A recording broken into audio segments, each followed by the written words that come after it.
You're listening to This Week in Property. Stay current, relevant and up to date in the world of property investment. Learn from the UK's leading property professionals and grow your property business. Hello and welcome to This Week in Property.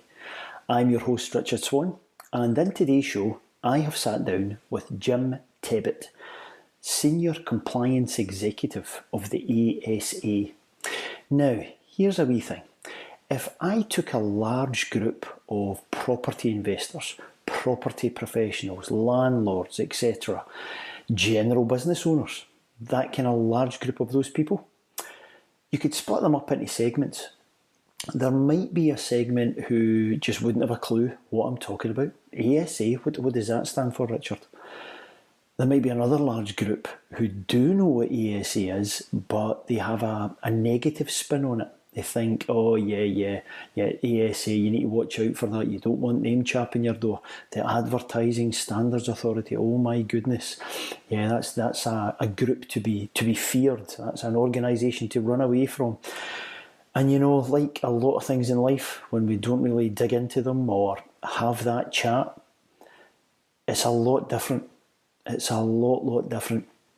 And the chat I've had with Jim today was just fantastic. It was a breath of fresh air because we got to see how the ASA, how Jim, how his team, how his colleagues, the whole army of people with them, how they can actually help.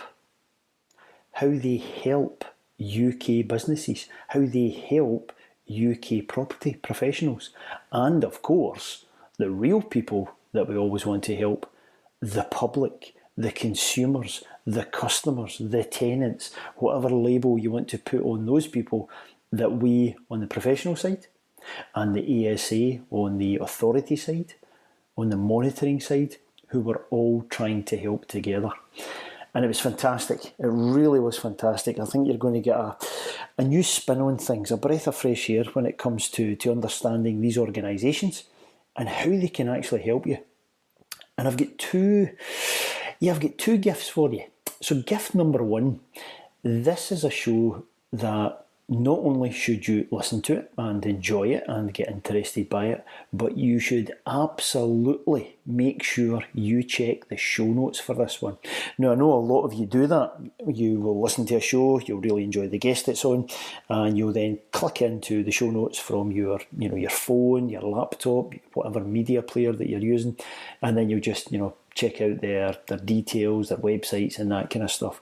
Well, Jim has really helped us. Not only has he given up his valuable time from some very busy work that he's got on at the moment and had the interview with me, not only that, but he has given a list of fantastic resources that can really help you. Stuff that will keep you on track, stuff that will answer a lot of your questions, stuff that he makes reference to during our conversation, and in particular, a service that the ASA can give you as a business owner to, I'm trying not to give too much away, it's a service that you can use which will be a dramatic help and really put you at mind, really reassure you when you're about to launch a piece of advertising. You're sitting with that copy, it's about to go in an email, a website, a poster, a leaflet campaign, whatever, and you might be, doubting yourself, second guessing yourself. Is this right? I mean, what other stuff should I think about? Am I on the right track here? Am I really doing this properly? Am I showing enough clarity? Am I showing enough integrity? Am I thinking about my customer in the best way possible? Well, the ASA can really help in that regard, and there is a link to that in the show notes, and Jim talks about it during the show. So that's the first gift. And the second gift is that after our chat, there was so much going on, so much we can get into, that we can cover into, and we can really specialise when it comes to the property world, that Jim has very kindly agreed to do a round two with me. He's going to come back on the show in the not too distant future. because there was so much to cover when it comes to the ASA, how it was formed, the background, how they work, how they operate, what kind of things they're dealing with, the sectors they cover, the campaigns that they're involved in. There's so much there that we wanted to cover, first of all, on a generic level, and we dug into quite a few details as well. But then we thought, what we really want to do is go after even more detail, even more low-level detail that will help property professionals, that will help business professionals. So that's the second gift. And I am getting that arranged with Jim at the moment. So stay tuned. At some point in the near future, you're going to get round 2, where we will go even deeper into the weeds. But before that, let's go to round 1. Without further ado, Mr. Jim Tebbett. So, good morning, Jim. Thank you very much for being on the show this morning and giving us some of your very busy time. It's great to have you here. Now, we're going to get into a big subject, and we'll get into the nitty-gritty, we'll get into the weeds, and we'll talk about things that we can really help the listeners with, because people following the show, the vast majority of them are property professionals, property investors, landlords, etc. But most of them, whether they're in property or not, they're business people. So they've got businesses on the side, they've got businesses that they'll do along with their property investments. So this is a subject that can really help them, and we can see how your organisation can help those businesses within the UK just now. But before we do that, Jim Tebbett, who is this man we've got on the show today? If you were asked to kind of summarise where you've came in your career and your background that's brought you to this point, what is it you would say? Oh, where to start? Well, first of all, thanks so much for inviting me on here today. It's a really great opportunity for us to get our message out to all your listeners. To start with who I am, I guess, I've been a senior compliance executive on the compliance team since 2014 now, having first joined the team in 2011. So I did actually check yesterday, and it's going to be 7 years next month, and I've actually been at the ASA, so it is quite some time. But there's always lots and lots to do. So on a day-to-day basis, we carry out our kind of casework with non-compliant advertisers to give them advice and ensure compliance with ASA rules. But more and more, especially on my team, we've been trying to move towards sector compliance projects. So these are big market-wide interventions, working with trade bodies to get the message out to as many people as possible and achieve a level playing field where everybody complies with the rules.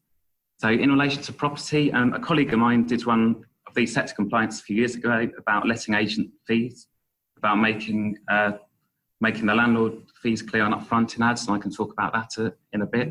Mm-hmm. And a few years ago too, I managed a project about property auctions, and that was in regard to making clear what guide prices mean and what reserve prices mean, and just making that clear in property catalogues and online portals and listings.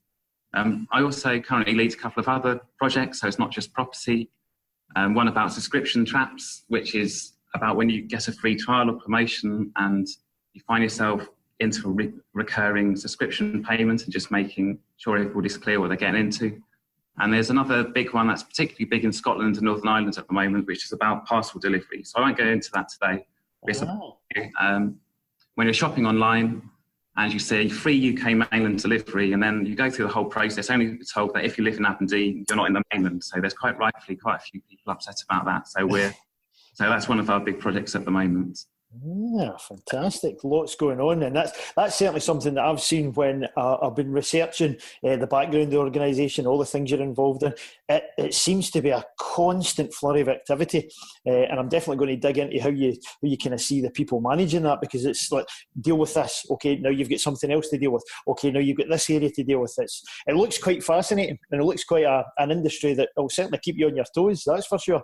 But see, when a listener's listening just now and they hear ASA, a lot of them, oh yeah, I've know that, I've heard about that, I know about that, and some of them, I'm not quite sure, and some of them might be a bit more informed. Like, wait a minute, there's ASA and there's CAP, there's this Committee of Advertising Practice, and then there's ASA, but then the ASA has got the ASA Council, and oh my goodness, how does all of this fit together? What's going on here? How would you kind of explain that to them, the different components of everything as it's evolved over time? Yeah, I can understand the confusion, to be honest, especially if it's something you only hear about through reading about newspapers or hear about. It is quite simple. Once it's explained, there's been a self-regulatory system for advertising in the UK for over 55 years now. So the ASA was first set up in 1962, so we've got a lot of experience regulating ads.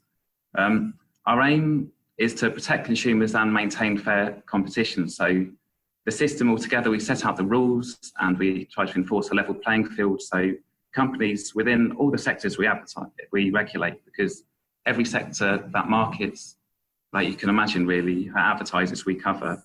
And so companies within all these sectors have confidence in the integrity of their markets, and in turn, they feel free to innovate and take risks within the rules. And that's the whole aim of the system. And you rightly mentioned that the ASA system, which we refer to, does comprise of two bodies. So there's the Committee of Advertising Practice, CAP. And CAP is the industry-facing side. Think of it as kind of the industry-facing side of the setup. So CAP writes the rules, which are known as the codes, and these codes are often, but not always, reflected in general consumer protection law, which have been integrated into codes for advertising. So our misleadings rules reflect the consumer protection from unfair trading regulations, which some of your listeners might have heard of. On the other side, so CAP writes the rules, it's the industry. The ASA side is the consumer-facing side with an independent jury. So that's the ASA council, who's the ultimate decision maker about whether ads breach the rules.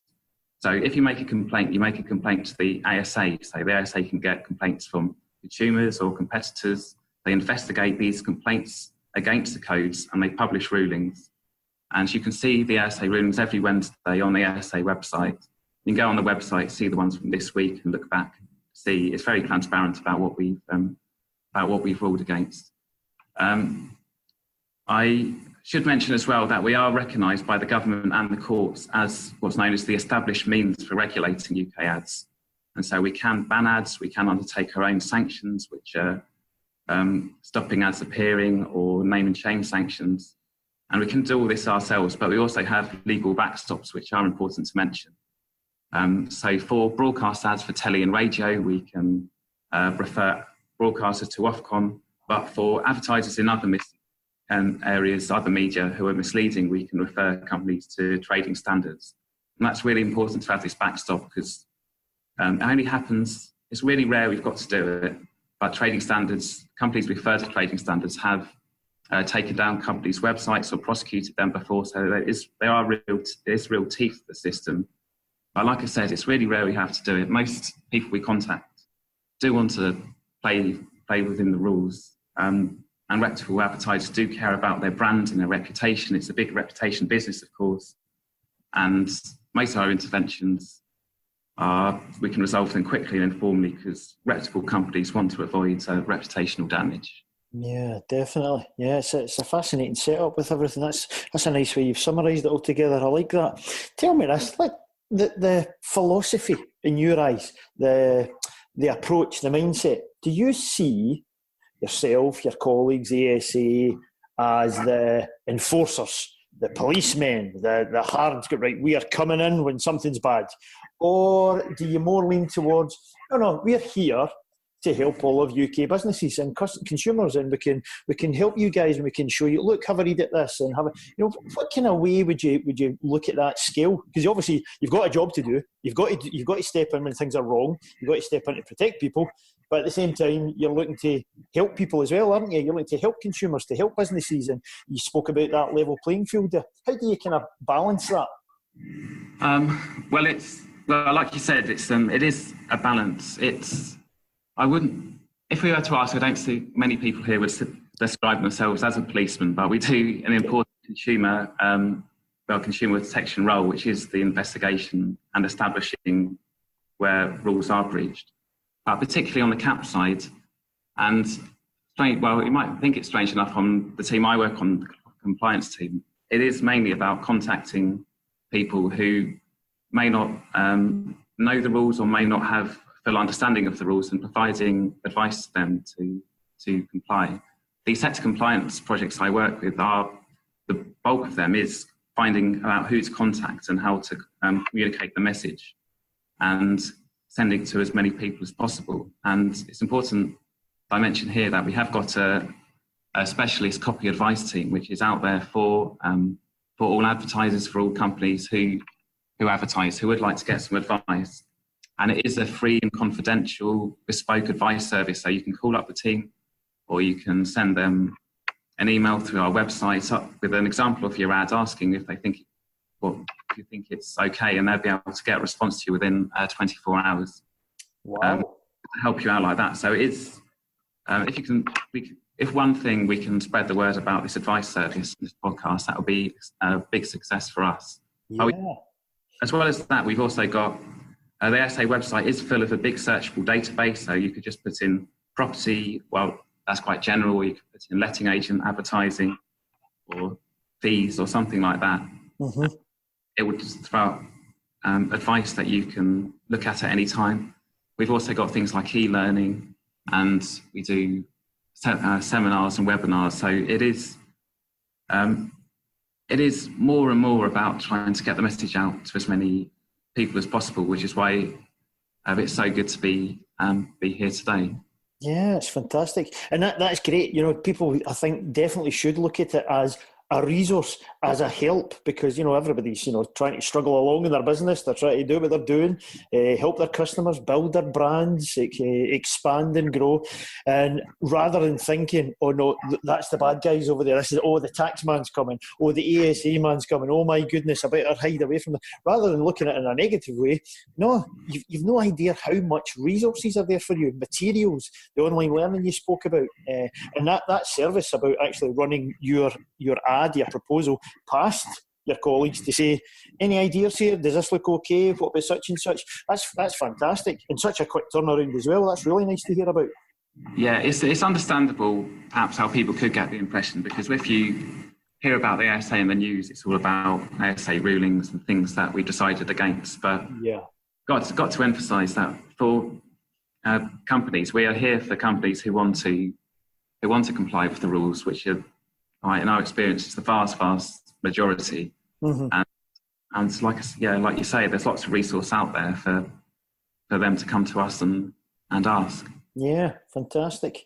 Do you think, when I'm trying to put my head in the mind of a business owner just now listening into the show, would you advise them in a certain way when it comes to their advertising, when it comes to their marketing? So, okay, you guys, you're about to do a leafleting campaign, or you're going to put big posters up around your town, or you're going to launch a new website to talk about your service.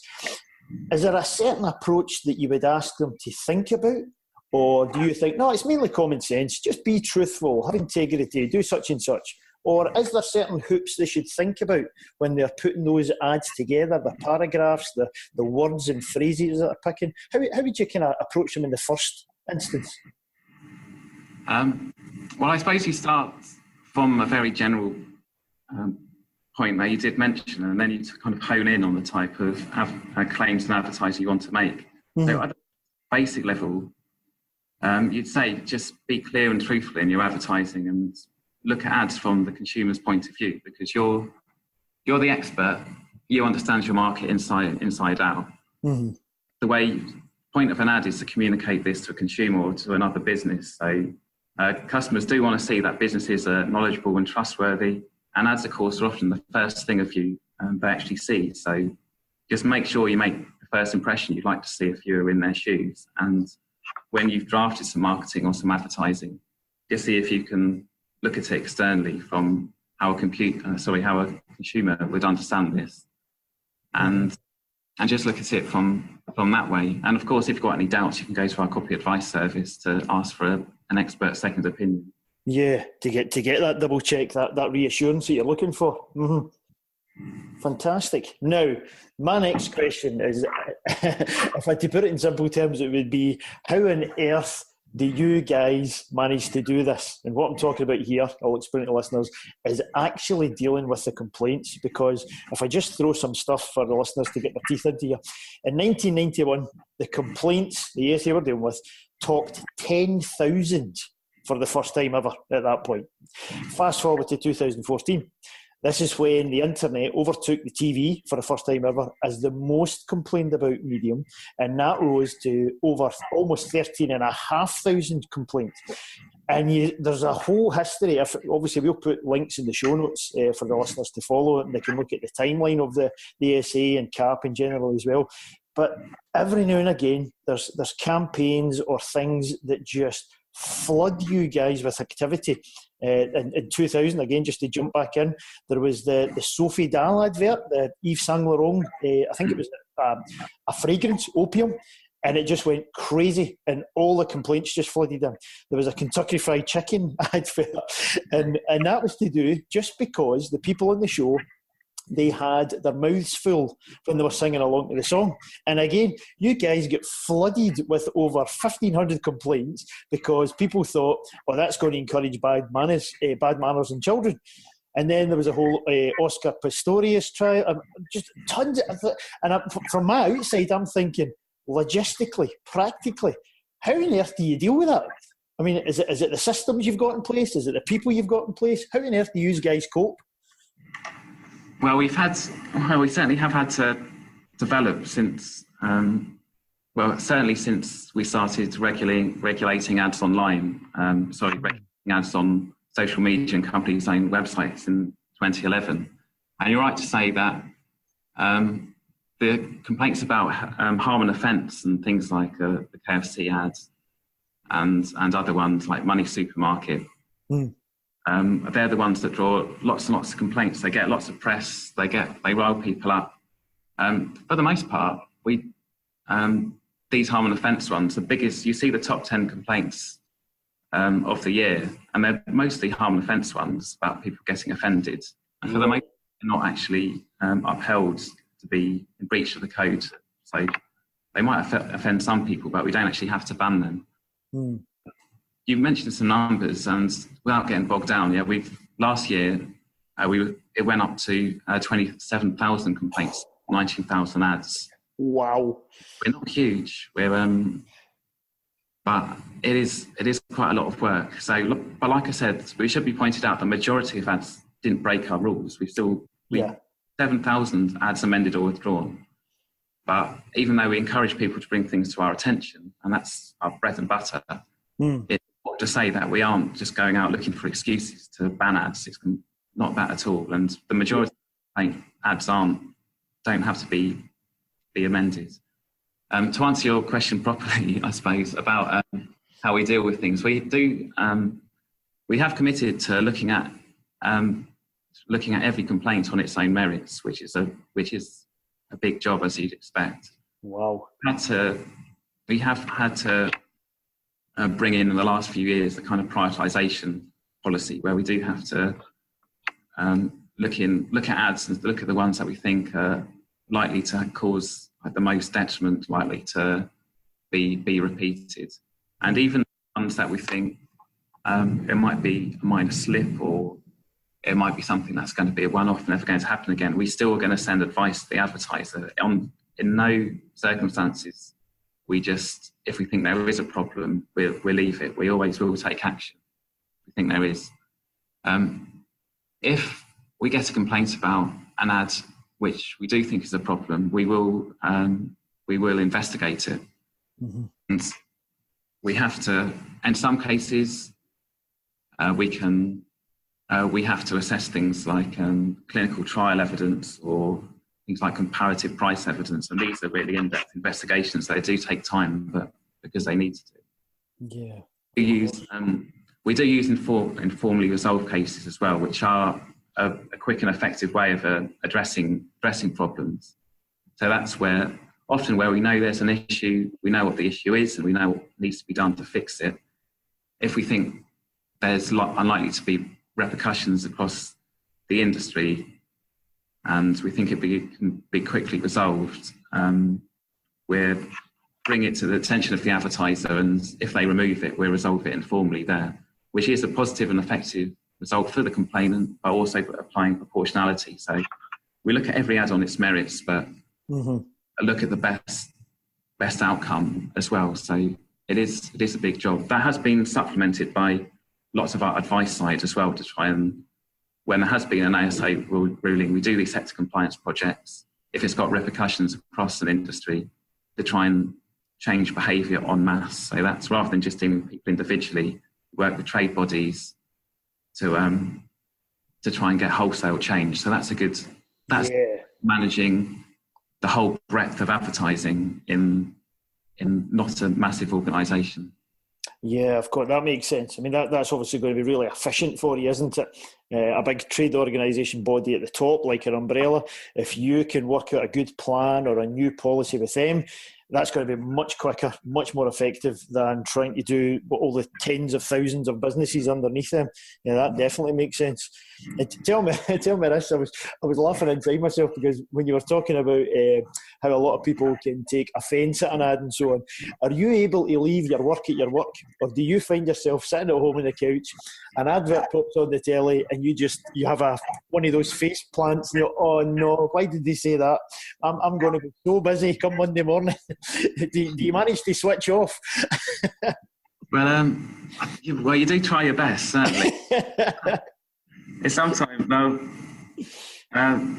it happens, especially when you're doing a project and you're really kind of bought into it. You're really right in the middle of it. You've done lots and lots of work, and you think for the most part you've done a good job and everything's fine, and then something pops on the telly just when you're about to go to bed, and they're missing some text or just something, or saying something wrong. It does make your heart sink a little bit, but you can't. The thing is, you can't take it home. It's all something that can be sorted out in the morning. Yeah, but it's not to say that sometimes when you're online you see things and you do. I really wish I didn't see that. And you're shaking your head. You poor man. You see, us people, we're fine. All these business owners that are listening in, they can go to the television or the radio or the websites just to relax. But it's a potential bear trap for you. It is. It can be, but it can also be quite satisfying as well. Especially when like I said, this for every, I don't know, I'm kind of pulling things out of the air, which is the opposite an advertising regulator should advise, really. But for every one ad that I kind of shake my head to, it's quite satisfying that when you do see that you have made good change for the industry's all bought into it, and you, like some of this subscriptions work that I was talking about, you do see ads on telly where everybody's up front and clear because of the work you've done with them, and so the other side of the coin that you do get that satisfaction too. Yeah, let me pull on that thread. Satisfaction. If I was to ask you to look back over that, I mean, it's quite a time you've been with them, as you say. The contrasts, where would your mind go if I said, what's been the most challenging for you, Jim, or the most complex or whatever? Oh my goodness, I remember that vividly as if it was yesterday. And then the other side of the coin, is there any examples that you could talk about that, yeah, you know something? I was so satisfied with that. I really am pleased that we managed to do that or have that resolved or whatever. What examples pop into your head? To look back, there have been lots of sector compliance projects that I've worked on, each of which have been satisfying in their way. There's been ones which that I felt have been really important, like things looking into the scheduling of alcohol ads on TV and just whether they're scheduled too close to children's programmes or in programmes that I'd be likely to watch, without going into it too much, because it's all about sort of audience data and scheduling, crunching numbers. That was something that was really, really challenging, and it's something that was very new and unestablished for the ASA at the time. We hadn't crunched the numbers in that way. Ah, right, okay, right. So we did a series of monitoring investigations about kind of ads about alcohol ads in various films and various programs, crunched the numbers and actually developed a kind of like through legal case law, how would it be, to kind of crunch out a position through just through trials, really. And after that, we provided some really good advice to the industry, which they to follow. This created some clarity where before there was none. So that was really satisfying, and it's really reduced the number of kind of booze ads that children might be exposed to when they shouldn't be. Yeah, that's fantastic. That kind of captures both there. You know, the complexity of it, the challenging aspect of it, and the satisfying part of it. And in fact, you know, while you're talking and describing that, when I'm thinking back to the research I've done, that really encapsulates what all of you and your colleagues are having to do constantly, because, you know, as you say, this is more than half a century. You know, these guys have been trying to keep on top of things, and it started with, you know, the likes of commercial television and then commercial radio, and then of course onto the internet. But as you say, there's wee factions and industries within that as well. Okay, alcohol, go deal with it. There's new rules around gambling now, just decided by the House of Commons. Go deal with it. The smoking that you had to cover, you know, back and forth. There was even an area I found in your history about pregnancy test kits and all sorts of things. It's as if you're getting handed a hot potato, you know, every couple of months or years or so. Right, on you go, guys. You now deal with this, and please keep all of the industry right. And then it's over to you to try and deal with those headaches. Quite incredible. Well, it is. Well, it is non-stop, really. There's in the industries we regulate are, for the most part, extremely dynamic, and property is one of them, really. It's, these industries don't stay static. There are new models of doing things which disrupt traditional methods. In response to that, advertising changes, and so we've got to respond to this. We've got to be as proactive as we can and learn from everywhere, learn from the industries we'll be regulating. There's so much new kind of online digital advertising techniques that we've got to try and keep on top of, and we've got processes in place to do so, but got to emphasize that is, when these new techniques come up, it is a massive learning curve for us. Well, we kind of learn through kind of the complaints we receive, the investigations we do, kind of speaking to the industries that we are regulating, but it is a learning curve, so we're always trying to develop. It can be perceived, I guess, as kind of catch up, but we are trying to make sure we're on the front foot of all these new developments in all the industries we regulate, and property with things like online portals and online ways of selling and renting property. It's something that we're very much on the forefront of, that dynamic sector. Yeah, dynamic certainly covers it, that's for sure. So many areas of it, so many techniques, strategies, tactics, and as you say, there's a lot of them that what they're actually trying to do is completely disrupt something that's been in place for a long, long time. Yeah, you've definitely got an interesting job, that's for sure. My goodness. Now, I want to be respectful of this man's time. He's a very busy chap. Don't want to keep him here too long. Let's talk about the future, Jim. What is the future plans for the organisation? And you yourself, are you about to get your teeth into any new and exciting projects going forward as well? Well, I don't know if I've got anything new planned, because I'm right in the middle of those two. Right, the ones you were talking about.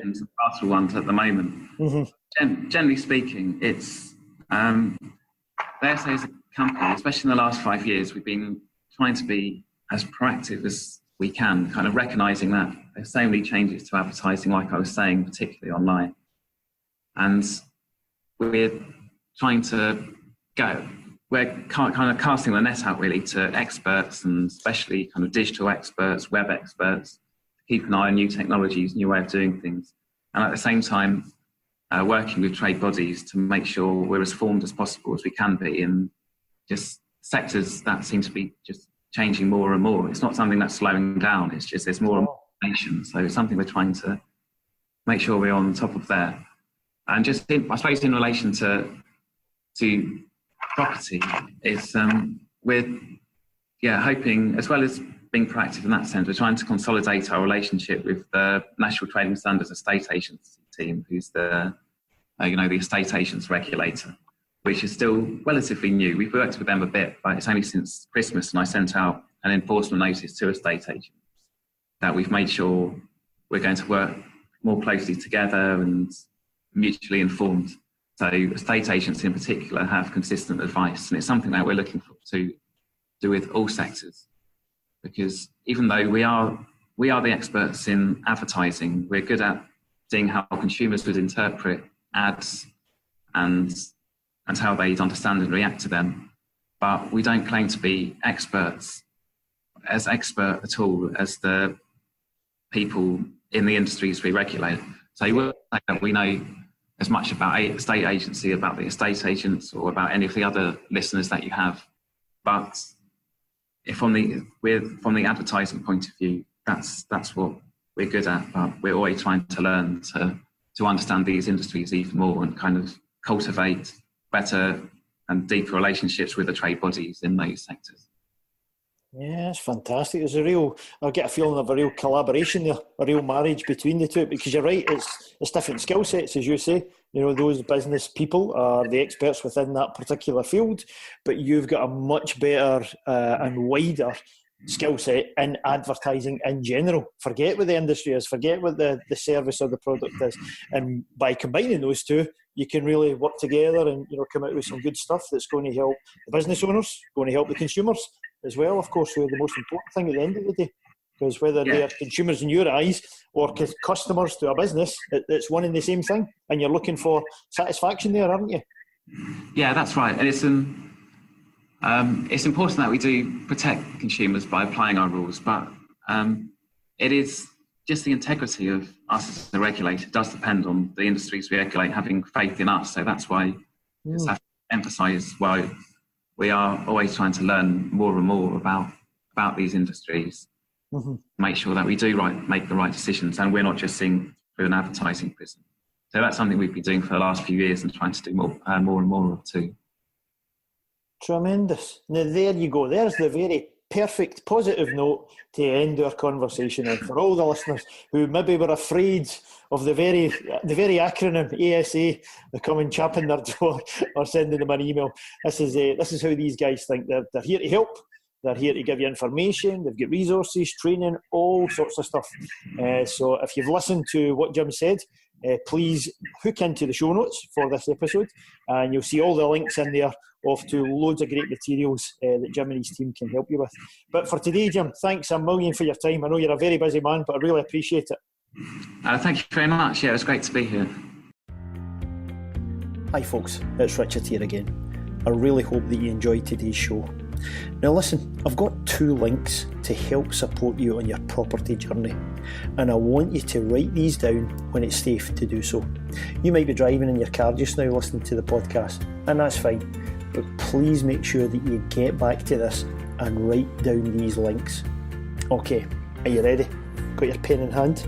So the first one, thisweekinproperty.com. Now that's the website for this podcast. On there, make sure you subscribe to the podcast so that you don't miss out. What you can also do on there is catch up on tons and tons of past episodes. There are hours and hours of property related content and some amazing guests with some fantastic insights to help you on your property journey. So that is thisweekinproperty.com. Okay, next link, propertyprotege.com. Now, let me spell that one out for you. PROPERTY PROTEGE. That's propertyprotege.com. Now what's it all about? Well, the Property Protege Intensive is designed to give you the lift that you need into the world of property. And if you've already started, if you've already got some experience, then this can help you accelerate your progress even further. The experiences that people have had at Protege and the success that they've achieved afterwards has been life-changing for many people. So go there right now if you're serious about property and if you want to build a highly successful property business. That's propertyprotege.com. So there you go. That's 2 links to some fantastic resources that are going to help you. And listen, talking about help, can you help me to help other people? You see, the more that we can share this podcast, then more people can learn from the fantastic guests that I've been so lucky to talk to. How can you help? Well, it's very simple and very quick. Just a short review on iTunes is going to help make that happen. If you go to thisweekinproperty.com/iTunes, that will guide you to the very place that you will be able to help other people. So thank you. Thanks for doing that. and thanks for listening into the show. And I look forward to bringing another great guest to you in the next show.